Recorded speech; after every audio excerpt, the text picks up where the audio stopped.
The squad arrived in Rhode Island. They trained, they prepared, they put on their boots, and they did everything a World Cup team is supposed to do in the days before the greatest tournament on Earth. Then one of their most experienced players, their vice-captain, got on a plane, and Canada sent him home. Thomas Partey, 32 years old, 57 international caps for Ghana, 5 seasons at Arsenal in the Premier League, one of the most recognizable midfielders in African football. He was supposed to anchor Ghana's engine room in their opening Group L match against Panama in Toronto on the 17th of June. He will not be there. FIFA confirmed it in a formal statement on Friday, and the words they used tell you everything about the governing body's position in this crisis. FIFA is not involved in the immigration processes of host countries, the statement read. As with previous FIFA events, the host government ultimately determines who receives a visa and is admitted into the country. Not involved. The world's most powerful football organization, running its own tournament across 3 co-host nations, is not involved in deciding who gets to cross the borders between them. And this development does not stand alone. Because Thomas Partey is not the only World Cup player at the center of legal proceedings, and the questions being asked today go far beyond one man and one visa refusal. Stay with us, because what is unfolding around this World Cup on day 2, before a single group stage match involving these teams has been played, is unlike anything this tournament has ever seen. To understand what Canada's decision means and why it has generated such intense reaction, you need to understand the full picture of Thomas Partey's situation. And this is a story that requires care, because it involves serious allegations, legal proceedings that are ongoing, and a man who has pleaded not guilty to every charge he faces. In July of 2025, the London Metropolitan Police charged Thomas Partey with 5 counts of rape and 1 count of sexual assault. Earlier this year, 2 further counts of rape were added. He faces a total of 7 counts of rape and 1 count of sexual assault. He has pleaded not guilty to all of them. His trial, originally set for November at Southwark Crown Court in London, has been pushed back and is now scheduled to begin in June 2027. Under British law, under the laws of every democratic nation, he is presumed innocent until a court finds otherwise. Ghana coach Carlos Queiroz made his position absolutely clear when he selected Partey for the World Cup squad. He was asked directly whether the charges would affect his decision. His response was steady and deliberate. "If the player is here with me, my answer is clear," he said. "I don't have any comments about my own decisions. He is here, so what are we talking about? This is not for me or you to make a judgment about. Let events run their normal course. Let the river flow, and one day when the river meets the ocean, we are going to find the truth." Queiroz is a veteran of 5 World Cups as a manager, having led Portugal and Iran in previous editions. He is not a man who speaks without thinking.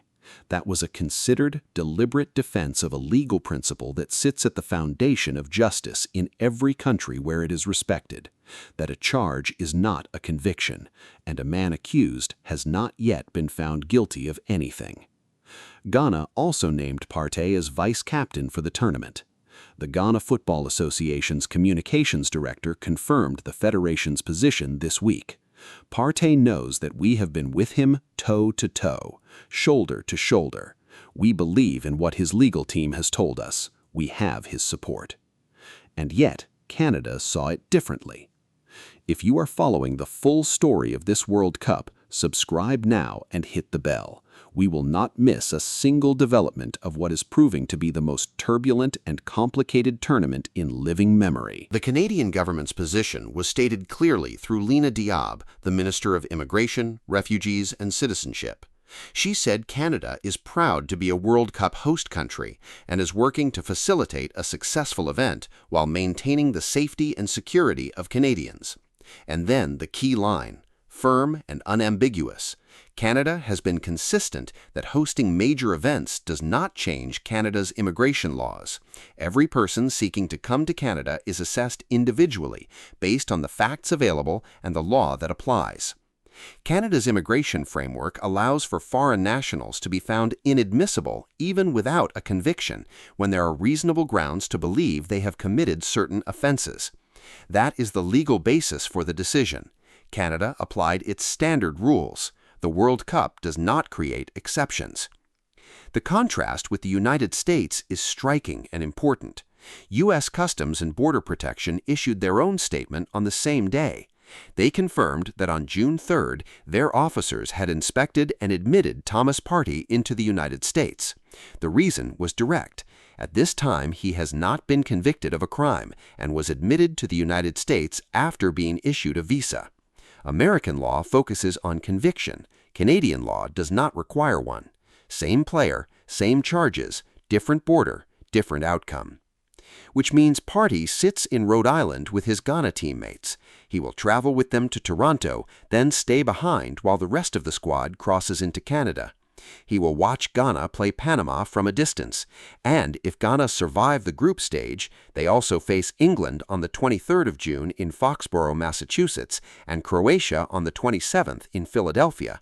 Both those matches are on American soil, where he is eligible to play. His World Cup may not be over, but it has already been defined by something that has nothing to do with football. And Thomas Partey is not alone in carrying that weight into this tournament, because there is a second player at this World Cup awaiting trial on similar charges. His name is Achraf Hakimi. He plays for Paris Saint-Germain and for Morocco, and he is one of the finest right backs in the world. In February 2023, a woman then aged 24 alleged that Hakimi had assaulted her at his home in the southeast of Paris. Hakimi was charged with rape in March of that year. He has denied all wrongdoing. His lawyer has said the case rests solely on the word of the complainant, who allegedly refused all medical examinations, DNA tests, and phone examination. The investigating magistrate ordered him to stand trial, and French prosecutors have confirmed that a court date has been set. Hakimi responded on social media when the trial was ordered. He wrote that today a rape accusation is enough to justify a trial, even when contested, and that the accusation was as unjust to the innocent as to the genuine victims. He said he awaited the trial calmly, believing it would allow the truth to emerge publicly. Like Partey, he has not been convicted. Like Partey, he has denied everything. And like Partey, he is at this World Cup representing his nation on the biggest stage in football, while the most serious of allegations sits in the background of every match he plays. Morocco face Portugal, Argentina, and Saudi Arabia in Group F. Hakimi, as one of the most dangerous attacking fullbacks at the tournament, will be central to their ambitions.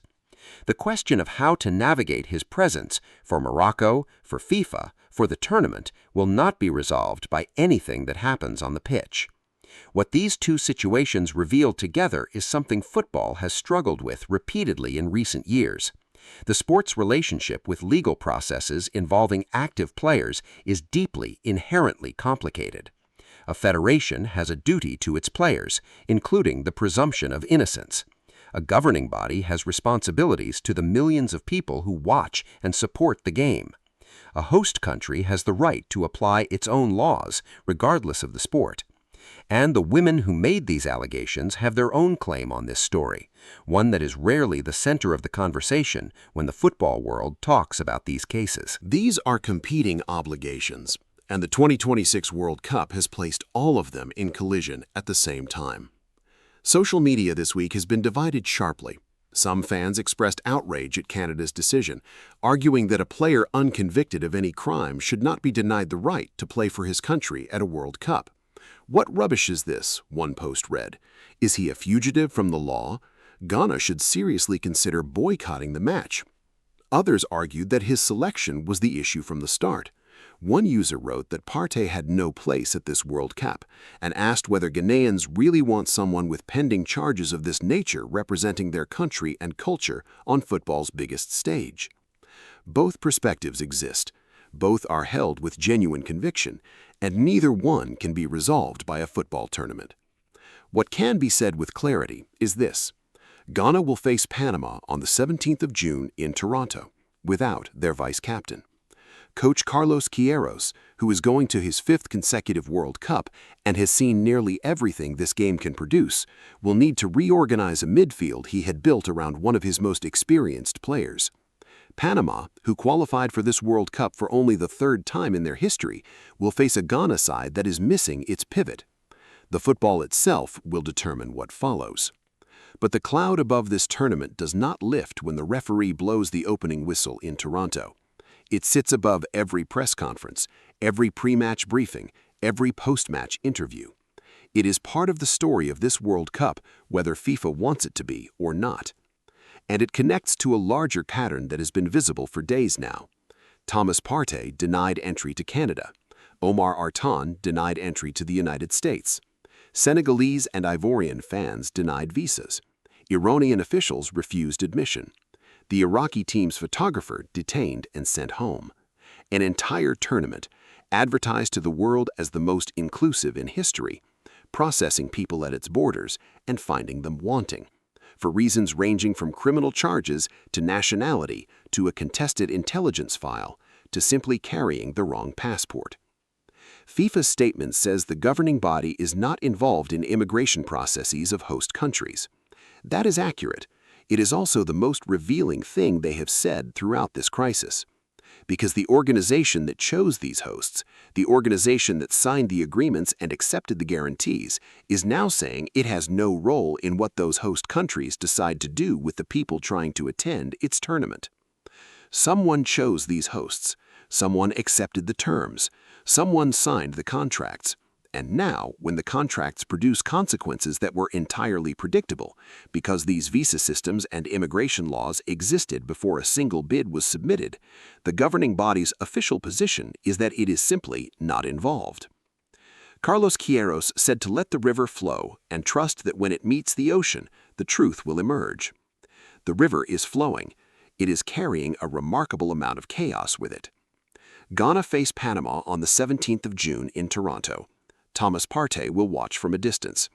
Morocco will walk out with Akram Hakimi wearing the red and green for the Atlas Lions, his situation unresolved, his trial pending, his denials on record. The football will be played. The goals will be scored. The tournament will continue. But Day 2 of the 2026 FIFA World Cup has confirmed something that Day 1 suggested. This tournament is carrying the weight of the world. Every contradiction, every complication, every unresolved question about who football belongs to and who gets to be part of it. The biggest competition in the sport's history is only just beginning, and the stories it is generating outside the stadium lines may outlast every single one scored inside them.